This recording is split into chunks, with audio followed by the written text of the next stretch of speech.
This channel does not promote any violent, harmful, or illegal activities. All content provided by this channel is meant for an educational purpose only. Top quality और consistent performance के लिए सिर्फ silver pumps नाम याद रखना।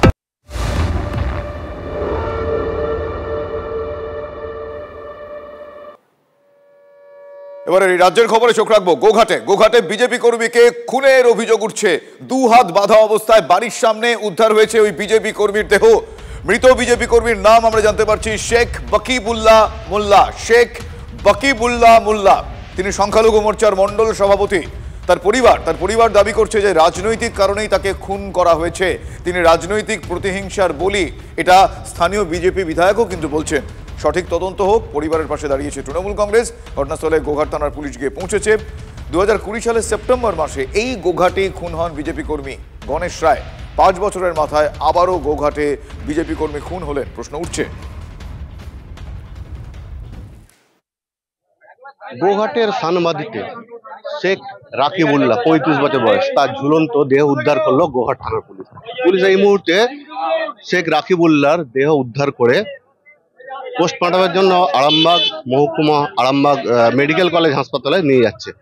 যদিও একটা অভিযোগ যে শেখ রাকিবুল্লাহ বিজেপি করত, আর এলাকার তৃণমূল বলছে যেই দোষী হোক এটা খুন হতে পারে, যেই দোষী হোক তার যেন দৃষ্টান্তমূলক শাস্তি হয়। আর অন্যদিকে পুরসুরার বিজেপি বিধায়ক বিমান ঘোষ এই মুহূর্তে গ্রামে এসে উপস্থিত হয়েছে। তিনিও বাড়ির পরিবারের সঙ্গে কথা বলছেন। আর এটা রাজনৈতিক খুন না কিভাবে হতে পারে সেটা তদন্ত করুক পুলিশ, এটাই চাইছে স্থানীয়রা। গোঘাট সানবাজি থেকে ক্যামেরায় মধুসূদনদের সঙ্গে তন্ময় বৈরাগী, TV9 বাংলা। কি দেখলেন সকালবেলা? আর কি সকালবেলা দেখি চলছে, আমার মেয়ে আর্মি করতে যাচ্ছে আর আমাদের এখানে একটা বাড়ালি আছে। ও সকালবেলা দোকান খুলতে এসে দেখছে ঝুলছে, ও এবারে চিৎকার করে দাঁড়িয়ে আছে। আমি ওর সাথে না কথা বলে যেচে তৃণমূলে ঢুকতে গেল মিছিলে, বিজয় মিছিলে, সেখানেও ছেলে দুটোকেই মারলো। বলুন এরপরেও আমি কি খাবো? হয় আমাকে বিষ খেতে হবে, নাহলে মার্ডার করতে হবে। না, যেটা করেছে সেটা চলা থাকবে, টেনশন ভোগ করি। ওই জ্বালা যন্ত্রণায় বিজেপি ঢুকে গেল। বলুক না এখানে অনেক লোক আছে, তারাও মেরেছে কিনা বলুক না। ছেলে ভাত খাচ্ছে, ঠাই ঠাই করে খেপেছে। কেন? তোদের তো পার্টি করবে বলছে। না, ওটা চলবে না, আমরা লুবও নি আর আমরা দুবও নি। পার্টি করে আর ও দীর্ঘদিন ধরে বিজেপি পার্টি করতো। আমার এটাই বক্তব্য যে কোনো তো এখানে পার্টিতে বিভেদ না হয়, টিএমসি বা বিজেপি বিভেদ আমরা করতে চাই না। পার্টি আমাদের ঘরের মধ্যেও একাই করতো, তার জন্য আমরা বাড়ি থেকে বার করে দিয়েছি। আমরা পার্টি পছন্দ করি না, ঠিক আছে? আচ্ছা, পার্টি ও যে বিমান ঘোষে এসছে সে যেন তার ছেলের জন্য, তার বউ পড়াশোনা খুবই, ছেলের জন্য কিছু ব্যবস্থা যেন করে দেয়। মার্ডার করেছে কোনো পার্টিগত ব্যাপারে, ও বিজেপির একজন কর্মী ছিল, ভালো কর্মী, তাতে করে ওর শত্রুপক্ষ অনেক ছিল, যেও কাউকে মার্ডার করেছে। কোন পক্ষ থেকে করা হয়েছে বলে মনে করছেন আপনারা? করা হয়েছে সেটা কি করে বলবো এখন, সেটা তো বলা যাবে না। যাই হোক, ও তো পার্টি করতো, একটা ব্যাপার আছে। পার্টি করতো মানে ওটা বিজেপির একটা ভালো কর্মী ছিল, ওর একটা প্রভাব ছিল এই জায়গাতে, সেই করে ওই যে কোনো পার্টি ওকে মার্ডার করেছে।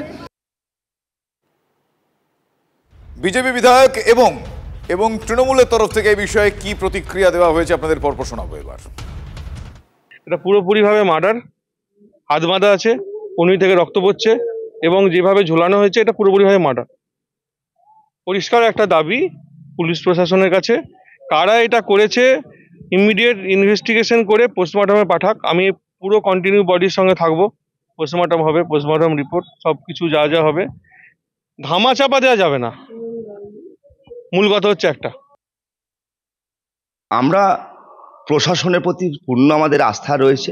প্রশাসন যথাযোগ্য তদন্ত করে তার ব্যবস্থা গ্রহণ করবে, এতে আমরা সকলেই আশাবাদী। আর যারা মৃতদেহকে নিয়ে রাজনীতি করে, এইসব ঘৃণ্য রাজনীতি, এর থেকে বেরিয়ে এসে সঠিক তদন্ত হোক, প্রশাসনের কাজ করুক, আমরাও সকলে চাই। আর ওই সকলেই আমরা ওই পরিবারের পাশে রয়েছি। কলকাতা বিশ্ববিদ্যালয়ের গার্লস হস্টেলে চাঙর এবং লোহার বিম একসঙ্গে ভেঙে পড়েছে, বিপত্তি। সংস্কারের অভাবেই বিশ্ববিদ্যালয়ের গার্লস হস্টেলের এই দুরবস্থা। অভিযোগ এমনটাই, দিনের পর দিন সংস্কার হয়নি, তড়িঘড়ি গার্লস হোস্টেল ফাঁকা করেছে বিশ্ববিদ্যালয় কর্তৃপক্ষ। আমার সহকর্মী সুপ্রিয় রয়েছেন এই মুহূর্তে আমার সঙ্গে। সুপ্রিয়, আমি জানতে চাইবো যে এভাবে চাঙর এবং বিম ভেঙে পড়লো, অভিযোগ উঠছে সংস্কার নাকি দিনের পর দিন হয়নি বলে এই বিপত্তি, তাই কি নজরে আসছে? শুভজিৎ, দেখো, কলকাতা বিশ্ববিদ্যালয়ের শতাব্দী প্রাচীন যে গার্লস হোস্টেলের সামনে দাঁড়িয়ে রয়েছি, এখানেই কিন্তু মাঝরাতে আচমকাই যখন ছাত্রীরা তাদের নিজেদের ঘরে, হোস্টেলের ঘরে ঘুমিয়েছিলেন, সেই সময় ছাদের একাংশ বা ছাদের যে বিম রয়েছে সেই বিম হুড়মুড়িয়ে ভেঙে পড়ে এবং তার ফলে কিন্তু ভয়াবহ একটা বিপত্তি তৈরি হয়েছে। তবে ছাত্রীরা অল্পের জন্য রক্ষা পান, কারোর কোনো আঘাত লাগেনি, এমনটাই এখনও পর্যন্ত জানতে পারছি। তবে সেক্ষেত্রে এখানকার যারা আবাসিক ছাত্রীরা রয়েছেন তারা যেটা অভিযোগ করছেন যে দীর্ঘদিন ধরে কোনো রকম সংস্কার বা রক্ষণাবেক্ষণের কাজ না হওয়ার কারণেই এই পরিস্থিতি তৈরি হয়েছে। তবে ইতিমধ্যে বিশ্ববিদ্যালয় কর্তৃপক্ষকে গোটা বিষয়টি জানানো হয়েছে।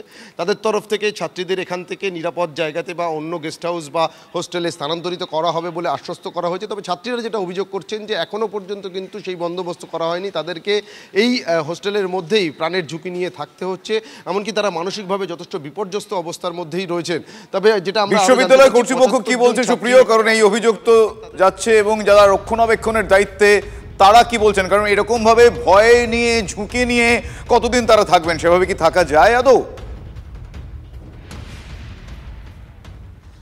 দেখো, ইতিমধ্যেই এই গার্লস হোস্টেলের যে 17 নম্বর রুমে ঘটনা ঘটেছে সেই ঘরটি ফাঁকা করে দেওয়া হয়েছে। তবে ছাত্রীদের অন্যান্য ঘরে রাখার ব্যবস্থা করা হয়েছে। এমনকি বিশ্ববিদ্যালয় কর্তৃপক্ষের তরফ থেকে যেটা জানানো হচ্ছে বা আমরা যেটা জানতে পারছি সূত্র মারফত, যে এই হোস্টেল থেকে অন্যান্য গেস্ট হাউস বা হোস্টেলে এখানকার আবাসিক ছাত্রীদের থাকার ব্যবস্থা করা হয়েছে। তবে ছাত্রীরা কিন্তু সেই অভিযোগ, তারা পাল্টা অভিযোগ করছেন এখনো পর্যন্ত কোনো বন্দোবস্ত করা হয়নি, তাদেরকে আমরা নজরে রাখবো যে পরিস্থিতি কোন দিকে গড়ায় এবং তারা কি ব্যবস্থা গ্রহণ করে। আপাতত তোমায় ধন্যবাদ জানাই সুপ্রিয়।